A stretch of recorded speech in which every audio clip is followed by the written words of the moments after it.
Definitely ఎందుకో బరాబర్ వస్తా తప్పకుండా నాకు వీలైనంత మందిని కలిసే ప్రయత్నం చేస్తా. ఎందుకురా ఎప్పుడు చెప్పినా రానని నేను ఈడుంటే నెత్తినోరు కొట్టుకున్నప్పుడు ఎందుకు రాను, కానీ దేనికైనా టైం వస్తుంది. వస్తా సీతయ్య బ్రదర్, తప్పకుండా వస్తా. మేము ఏం అంటలేము రా అయ్యా, ఆంధ్రలో వెళ్ళిపోము అంటలేము, కానీ నువ్వు ఒక సిస్టమేటిక్గా బతుకు అంటున్నాం. When you are in a Rome be like a Rome అని అంటున్నాం. అంటే నువ్వు ఏ దేశం పోతే, ఏ ప్రాంతం పోతే అక్కడి ప్రజల మనోభావాలు తగ్గట్టుగా మనం మెసులుకోవాల్సిన కనీస బాధ్యత ఉంది. అక్కడ ఉన్నటువంటి వాళ్ళ కల్చర్ కానీ, వాళ్ళ యొక్క అలవాట్లు కానీ, వాళ్ళ భాష కానీ, వాళ్ళ యొక్క జీవన విధానాన్ని మనము కించపరిచే విధంగా, వాళ్ళని అవమానించే విధంగా, వాళ్ళ మీద ఆధిపత్యం చేసే విధంగా ఉండకూడదు. వాళ్ళ లోపల ఒకరికి కలిసి ఉండి ఒక ఫ్రెండ్లీ వాతావరణంలో ఉండంగా ఎవ్వడొద్దంటలేడు.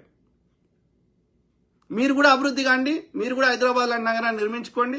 వచ్చినోడు ఇంకే వస్తారు కావచ్చు, కర్ణాటక నుంచి, లేకపోతే ఆంధ్రప్రదేశ్ నుంచి, తెలంగాణ నుంచి, లేకపోతే ఒరిస్సా నుంచి ఆంధ్రప్రదేశ్ కూడా వస్తారు కావచ్చు. అర్థమైందా? సో కాబట్టి మీకున్నటువంటి లోపాలను సర్దిద్దుకో అంటున్నాం, కానీ మేము రావద్దని ఎవడు అంటున్నాడు? అయినా సరే రా, నువ్వు పోటీ చేయి, మేము వద్దంటాడు. ఎంతమంది ఓటేస్తారు, ఎన్ని కాలం పెడతారు అనేది మాకు సంబంధం లేదు. నీకు పోటీ చేసే స్వేచ్ఛ ఉంది, వానికి కాల పెట్టుకునే స్వేచ్ఛ ఉంది కావచ్చు. జ్యోతి బాబు ఇంజేటి, జై భీమ్ అన్న, జై భీమరావు బ్రదర్. సో అది మిత్రులారా, అయిపోయినాయి కామెంట్స్.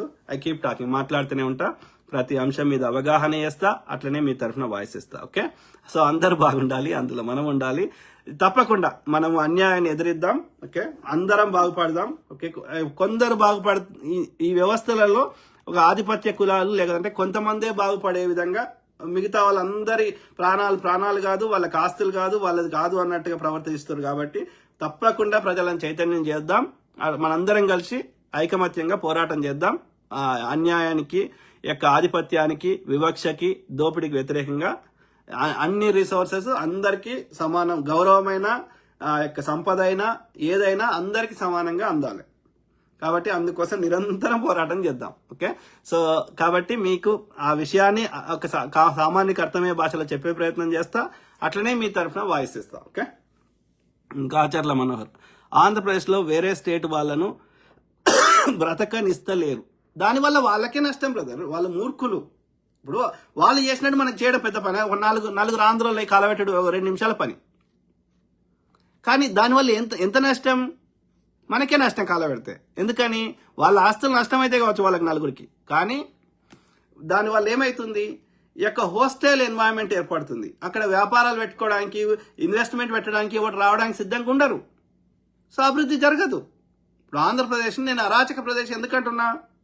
ఎందుకంటే అక్కడ ఒక సిస్టమ్ లేదు, ఒక రూల్స్ అండ్ రెగ్యులేషన్స్ లేవు, ఒక లా అండ్ ఆర్డర్ లేదు.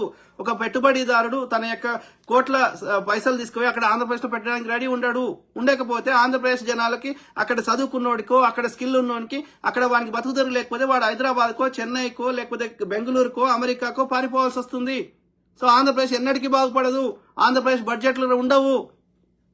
ఒక వ్యవసాయం చేసుకునేటోడు, ఏ పని శాతగానోడు, ఒక చిన్న లేబర్ పని చేసుకుంటారు తప్ప ఎవరుండరు ఆంధ్రప్రదేశ్లో. సో అది వాళ్ళకే నష్టం. They have to fix their systems, they have to follow the law and order. వాళ్ళకి సిగ్గుచరం లేదు. సో కాబట్టి వేరే వాళ్ళని బతకనియకపోతే వాళ్ళకే నష్టం. అర్థమైంది? ఇప్పుడు అమెరికా అన్ని దేశాల వాళ్ళని ఇన్వైట్ చేసినాకనే అమెరికా డెవలప్ అయింది. ఎందుకంటే ఒక్కొక్క దేశపానికి ఒక్కొక్క టాలెంట్ ఉంది, ఒక్కొక్క ప్రాంతానికి ఒక టాలెంట్ ఉంది. ఇవాళ దుబాయ్ వాళ్ళు వేరే వాళ్ళ దేశపాలను పిలుచుకోకపోతే అన్ని వాళ్ళకి దుబాయ్ లోకల్ ఉన్న వాళ్ళకి అంత పెద్ద భవనాలు కట్టేటువంటి లేబర్ ఫోర్స్ ఎక్కడిది? సో కాబట్టి ఎక్కడెక్కడ ఏ టాలెంట్ ఉందో వాళ్ళని ఇన్వైట్ చేసుకోవాలి. చెయ్యము, బతకనియము అంటే వాళ్ళకే నష్టం. ఆంధ్రప్రదేశ్ ఎప్పుడు అట్లనే ఉంటుంది, అండర్ డెవలప్డే ఉంటుంది. ఎవడు పెట్టుబడిదారు రాడక్కడికి, వచ్చినోడు కూడా వెళ్ళిపోతాడు. So they need to fix. అంటే వాళ్ళు ఒక ఏమంటారు, ఒక 100 ఏళ్ళు వెనకకున్నారు వాళ్ళు.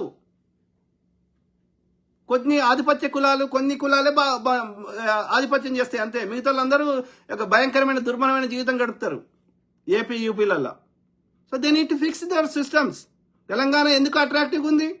Because we follow a system, we welcome everyone, we maintain law and order, we follow rules and regulations like any develop nation. అందుకని మేము డెవలప్ అవుతున్నాం. మేము రండి, మాకే ట్యాక్సీలు వస్తాయి గవర్నమెంట్కే. మీరు పనిచేసి ట్యాక్సీలు కట్టకపోతే తోలు తీసి వసూలు చేపిస్తాం, మాకే వస్తాయి రండి. మీరు ఆ వాతావరణం క్రియేట్ చేసుకుని మీకు వస్తాయి.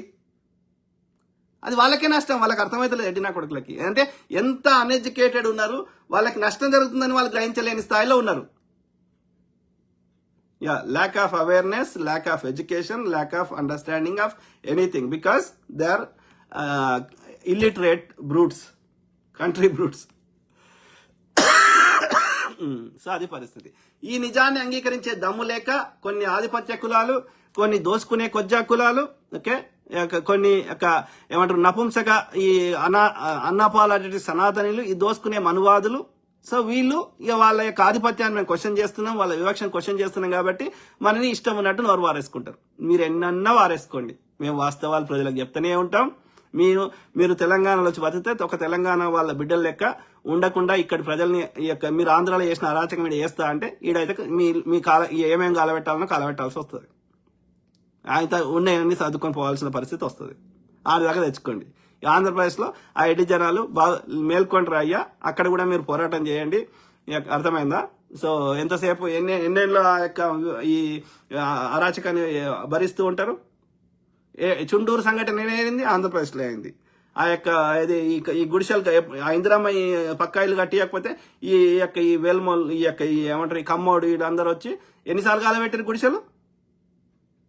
అర్థమైందా? సో కాబట్టి ఆంధ్రప్రదేశ్ ప్రజలారా చైతన్యం రండి, పోరాడండి. మీరు ఐకమత్యంగా పోరాడితే వాడు చంద్రబాబు నాయుడు అయినా వాడైనా ఎవడైనా ఈ కాపోడైనా ఆడ కమ్మోడైనా కాలు పట్టుకోవాల్సిందే. అర్థమైందా?